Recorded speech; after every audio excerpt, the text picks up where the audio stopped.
الحمد لله الحمد لله وحده والصلاة والسلام على من لا نبي بعده أما بعد قال الله تبارك وتعالى يا أيها الذين آمنوا قوا أنفسكم وأهليكم نارا. محترم صدر اجلاس اور معزز سامعین، دینی مکاتب کی اہمیت ہمیشہ سے مسلم رہی ہے. مکتب وہ ادارے ہیں جہاں چھوٹے چھوٹے بچوں کے دل و دماغ میں ایمان، توحید، نماز، قرآن اور اچھے اخلاق کی روشنی ڈالی جاتی ہے.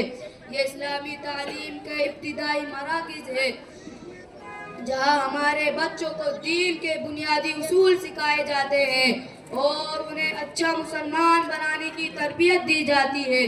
عزیز ساتھیو، آج کے اس پرفتن دور میں جہاں دین سے غفلت عام ہو چکی ہے، اسلامی اقدار کمزور ہو رہی ہے اور ہماری نئی نسل مغربی تہذیب میں گم ہوتی جا رہی ہے، مکاتب کی ضرورت اور بھی بڑھ گئی ہے.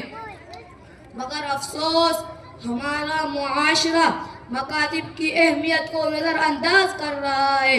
ہم اپنے بچوں کو دنیاوی ترقی کی دوڑ میں شامل کرنے کے لیے ہر ممکن کوشش کرتے ہیں.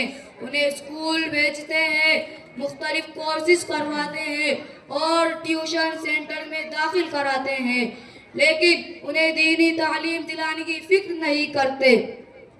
اگر ہمارا بچہ اسکول نہ جائے تو ہم سخت پریشان ہو جاتے ہیں، لیکن اگر وہ مکتب نہ جائے تو ہمیں کوئی فرق نہیں پڑتا. اگر وہ اسکول کا ہوم ورک نہ کرے تو ہم ناراض ہو جاتے ہیں، لیکن اگر وہ قرآن نہ پڑھے تو ہمیں کوئی فکر نہیں ہوتی.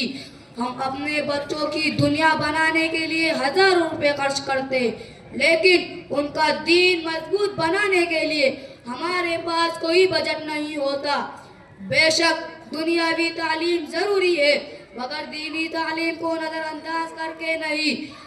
ہمارے بزرگوں نے دین اور دنیا دونوں کو ساتھ لے کر چلنے کا عملی نمونہ پیش کیا ہے، مگر آج کے والدین کی ترجیحات بدل چکی ہے، جس کا نتیجہ یہ ہے کہ نئی نسل دین سے دور ہوتی جا رہی ہے. محترم دوستو، یہ مکاتب ہمارے دین کی بقا کا ذریعہ ہے. اگر ہم نے انہیں نظر انداز کیا، بچوں کو دینی تعلیم نہ دلوائی اور اسلامی ماحول سے نہ جوڑا تو یہ بہت بڑا نقصان ہوگا، اور خطرہ ہے کہ اگر ہم نے اپنی نسلوں کی دینی تربیت نہ کی تو چند سالوں بعد ہمارا معاشرہ کھلا گمراہی میں مبتلا ہو سکتا ہے. نعوذ باللہ. عزیز دوستو، ہمارا مقصد ہر بچے کو عالم اور فاضل بنانا نہیں ہے، بلکہ سب سے اہم ذمہ داری ہے کہ ہم اپنی نسلوں کو جہنم کی آگ سے بچائیں. اس کے لیے سب سے پہلے ایمان کی حفاظت ضروری ہے. اگر ہم نے اپنی نسلوں کو اسلامی تعلیمات، نماز، قرآن اور حلال و حرام کا شعور نہ دے سکے تو یہ ہماری سب سے بڑی ناکامی ہوگی.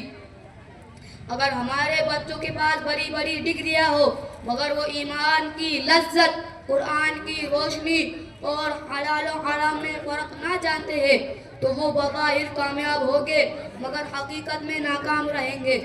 اگر ہم نے صرف دنیا بنانے کی فکر کی اور آخرت برباد کر دی تو یہ ایسا نقصان ہوگا جس کی تلافی ممکن نہیں. اس لیے ہمیں اپنی سوچ اور عمل کو درست کرنا ہوگا.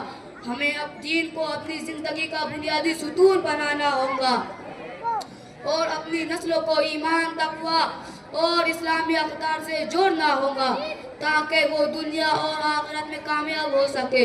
میرے پیارے بھائیوں، اگر ہم چاہتے ہیں کہ ہماری نسل دین پر قائم رہے تو ہمیں سمجھنا ہوگا کہ مدارس و مکاتب ہمارے دین کے لیے ریڑھ کی ہڈی کی حیثیت رکھتے ہیں. اگر جس میں ریڑھ کی ہڈی سلامت ہو تو انسان سیدھا کھڑا رہتا ہے، ورنہ وہ کمزور ہو جاتا ہے. اسی طرح اگر دینی مکاتب قائم رہے گے تو ہمارا دین محفوظ رہے گا، ورنہ ایمان کی بنیادیں کمزور ہو جائیں گی. ہم سب کی ذمہ داری ہے کہ اسکول میں پڑھنے والے بچوں کے لیے خالی اوقات میں دینی کلاسز کا انتظام کرے انہیں قریب کے مکاتب و مدارس میں داخل کرائے تاکہ وہ دینی تعلیم حاصل کر سکے، گھروں میں دینی ماحول کو فروغ دے تاکہ ہمارے بچے دین سے جڑے رہے۔ ہم اللہ تعالیٰ سے دعا کرتے ہیں کہ وہ ہمیں مکاتب کی اہمیت سمجھنے، ان کی حفاظت کرنے اور انہیں فروغ دینے کی توفیق عطا فرمائے، اور اپنی ذمہ داریوں کو پہچان کر اپنی نسلوں کو اسلامی تعلیمات، قرآن و سنت کی روشنی سے آراستہ کرنے کا موقع دے۔ آمین۔ وما علینا الا البلاغ المبین۔